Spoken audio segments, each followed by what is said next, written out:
కేంద్ర ప్రభుత్వానికి ఏమని చెప్పదలుచుకున్నారు? చచ్చిపోయిన కేంద్ర ప్రభుత్వం అది. సచ్చిండ్రు కేంద్ర ప్రభుత్వం. మరి బతికిన వాళ్ళు అయితే అట్లా చేస్తారా? ఒక్క పని ఏకదం 1000 రూపాయలు పెంచినంటే వాళ్ళు మనుషులా గాడిదలా? ఎదురైతే కట్టెలు దొరుకుతలేవు సార్ మాకు. కట్టెలు ఆన్నో ఈన్నో చెక్కలో బిక్కలో 15 రూపాయలు 20 రూపాయలు ఒక కట్టె కొనుక్కొని ఎన్ని రోజులు పెడతాం మేము హాస్టల్కి పిల్లలకు? రోజు 150 కిలోలు కావాలి మాకు. ఓన్లీ హాస్టల్ ఫుడ్కే 50 కిలోలు కావాలి. కరిపెంటు నడిపించాలంటే క్వింటాలు కావాలి. ఎక్కడి నుంచి డబ్బులు ఎక్కడి నుంచి తెచ్చాం?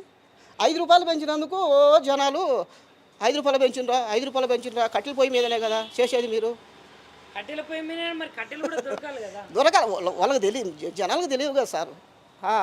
కట్టెల పొయ్యి మీదనే కదా మీరు వండేది, ఆ చెక్కలే కదా తెచ్చుకునేది. అవి ఊరకనే వచ్చాయి మీకు. ఊరకు వచ్చింది వాళ్ళకి తెలిసినా తెలియదు. మేము ఎన్ని తిప్పలు పడితే వచ్చాయి.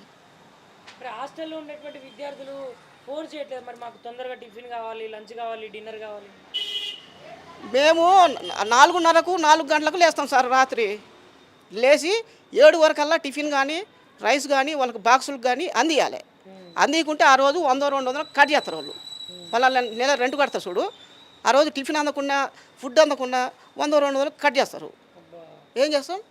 అందుకోసమని 4 గంటలకు లేస్తాం మబ్బులో. రాత్రి 12 గంటలకు 11:30కు పండుకోవాలా. మళ్ళీ 4 గంటలకు నిద్ర, 3 గంటలు నిద్ర.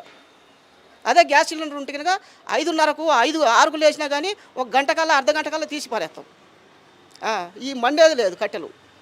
ఈ అర్ధగంట అయ్యేది 2 గంటలు అవుతుంది ఈ కట్టెల పొయ్యి మీద. ఇప్పుడు ఎంతో కొంత లాభం వస్తుందని ఇట్లా చేస్తున్నారు కదా, మరి లాభం ఏమైనా వస్తుందా అని?